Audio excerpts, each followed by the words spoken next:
Hi, everyone. Thank you so much for joining. I am so excited for today. We're just going to wait for Selena to join us. Hey, guys. Hi. Oh my gosh, there's so many of you tuning in. Thank you. I'm so excited for this one. And it's my first live interview, so we'll see how this goes.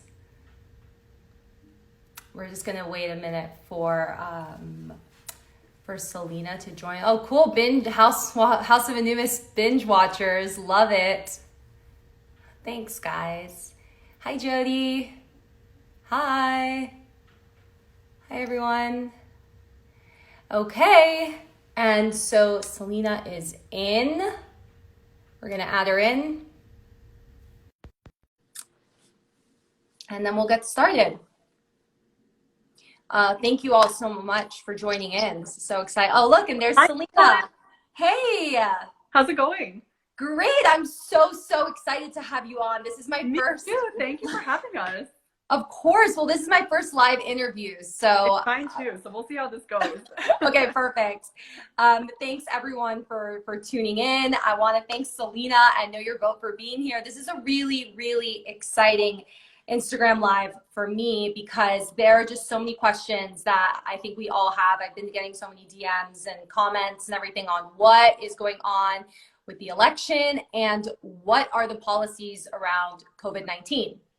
So Yes. before we start, I do just want to say to everyone that we are not medical experts. If you need medical Definitely. advice, yeah, so if you need actual medical advice, go to the CDC website or contact your doctor. We're going to focus on policy. So to get started, I guess, why don't you tell everyone a bit about Know Your Vote, what it is, Sure. and why you started it? Yeah. So Know Your Vote is a nonpartisan political information site. So basically what that means is we do not represent or endorse any candidate or any party. We are just pulling in all sorts of publicly available nonpartisan information so that voters can make a good choice on who best aligns with their values.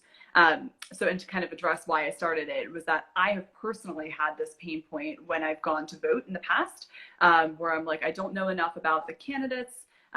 Some of the issues or referendum items I don't know about.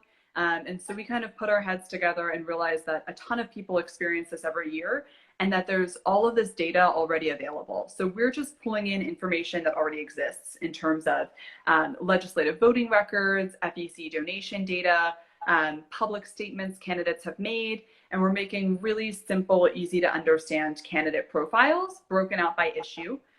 So anyone can come and access and choose which issue they care about, and then also kind of see where the candidate stands on that. Yeah, it's been seriously amazing. It's been such a great resource for me. I know a lot of you guys watching have probably seen the videos that we've been doing together. It's just so helpful. So thank you for Thank that. you. Oh, I'm glad you like it. Thanks. So I want to get right into it. Sure. Let's get started. So, okay, so I want to start with you. You sent me a lot of notes, and we've been kind of working on and talking about this back and forth. And one of the things that I found most interesting about the candidates' policies on COVID is that it's quite reflective of their actual values and what they've been campaigning for this whole time. Yep. Right. I think you see Joe Biden really kind of putting a lot out there in terms of governance and, transparency of governance. You see Trump talking quite a bit about the economy and now about, getting tests out the door and trying to get people back to work, which has always been a big part of his platform. And when Bernie Sanders was in the race, you saw him really gung-ho talk about Medicare for all, which has been, for decades his platform. So I think you're right. I think it really does kind of illuminate the things that the candidates are most concerned about. Yeah, I feel like you get to see who someone really is during a crisis. Yes, yes, So, that's true. so to get into, I thought it'd be good to start with some current events. Sure. I wanted to start with, because a lot happened this week. It's kind of a perfect Every week week to since do this has this. started has been crazy. That's true. That's true. Yeah, I guess we could have done this any week. But right now in particular, tell us what just happened in Wisconsin. Yes. Okay. So the Wisconsin primaries were this week on Tuesday.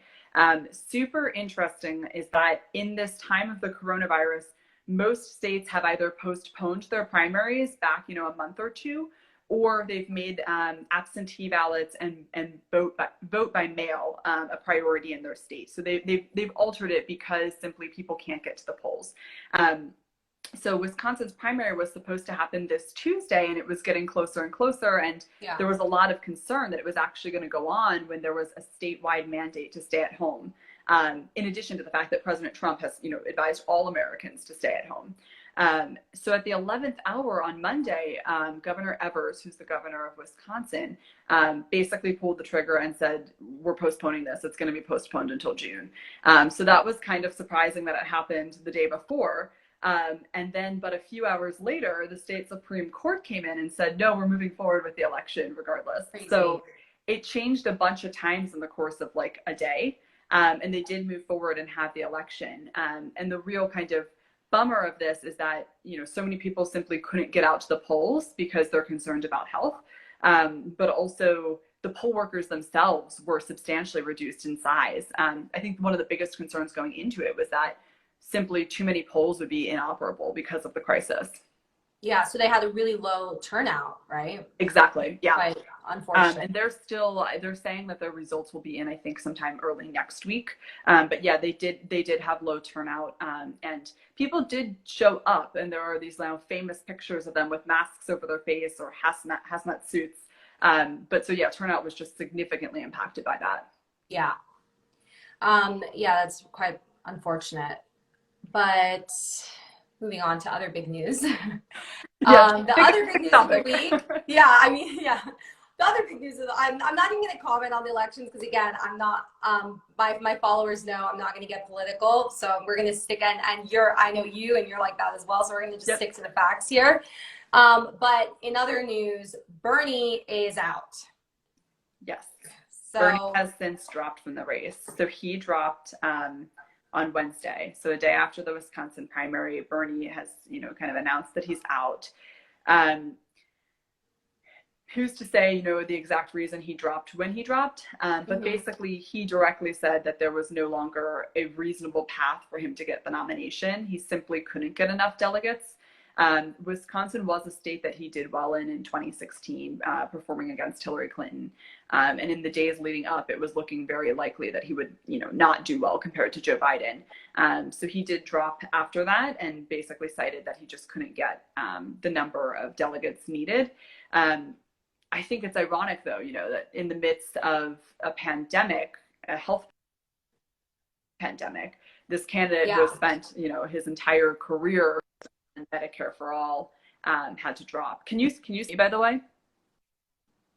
Yeah, I can see you, or I can hear you, but your image is frozen. Wait, almost back. Are you there? I'm probably having some technical difficulties, but I did see some of your questions, guys, and I want you to know that I am noting them and I'm going to answer them. I saw a few really interesting questions. One was, can you still vote the ballot?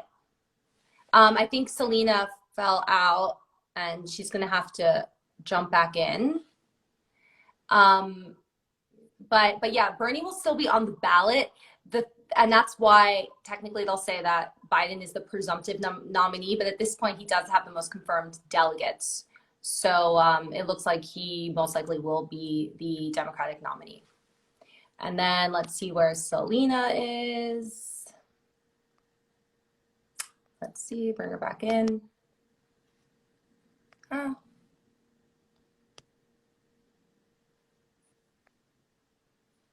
What is going on?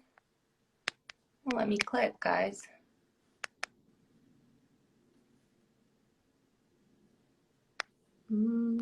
Sorry, guys.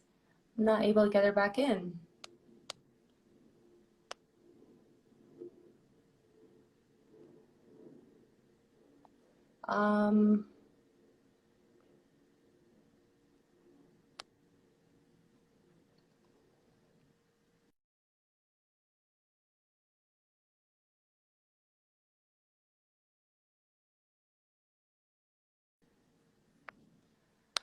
Okay, hold on. Okay, guys, keep sending in your questions. I'm going to try to get Selena back in. So hold on. Sorry, guys. Thanks for your patience.